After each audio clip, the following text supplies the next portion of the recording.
espérance.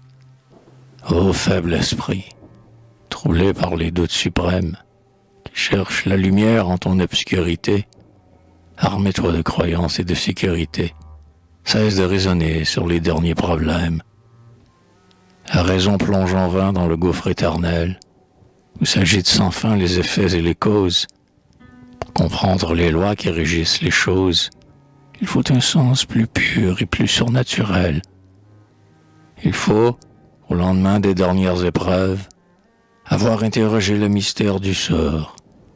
Et, dans cette leçon sinistre de la mort, en face du néant, chercher les grandes preuves. Il faut avoir versé le plus pur de son sang, et de ses propres mains élargi sa blessure. Si l'amour est plus doux, la douleur est plus sûre. C'est dans la nuit du cœur que la clarté descend. Oui, l'homme est un fantôme et la vie est un rêve. À peine nous avons essayé d'être heureux, que la fleur de nos jours se fane sous nos yeux, et que dans un tombeau notre songe s'achève. Mais l'amour immortel survit au noir tombeau. Et, lorsque nous avons perdu la bien-aimée, celle par qui notre âme avait été charmée, son cierge de mort allume le flambeau. Le flambeau merveilleux de vie et d'espérance, dont le rayon divin nous éclaire ici-bas, étoile de salut qui ne s'obscurcit pas, et dont la flamme d'or luit sur notre souffrance.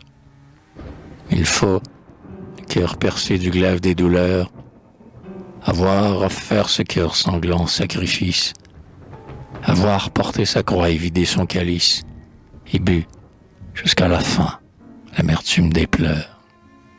Je faut avoir plié les genoux sur la pierre, où celle qu'on aimait dort son dernier sommeil. Il faut avoir, longtemps, dans des jours sans soleil, regardé devant soi d'un regard sans lumière.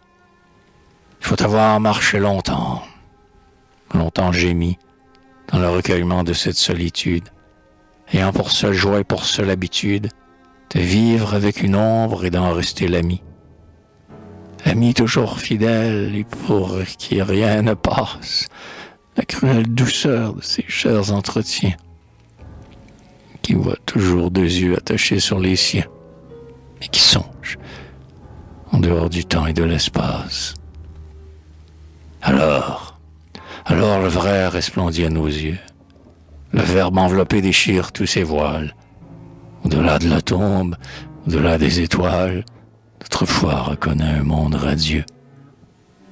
Une clarté nous guide, une voix nous appelle, et, comme un brûlis blanc fleuri sur un cercueil, l'âme que nous aimons apparaît sur le seuil, blanche et pure, et reçoit notre âme tout près d'elle.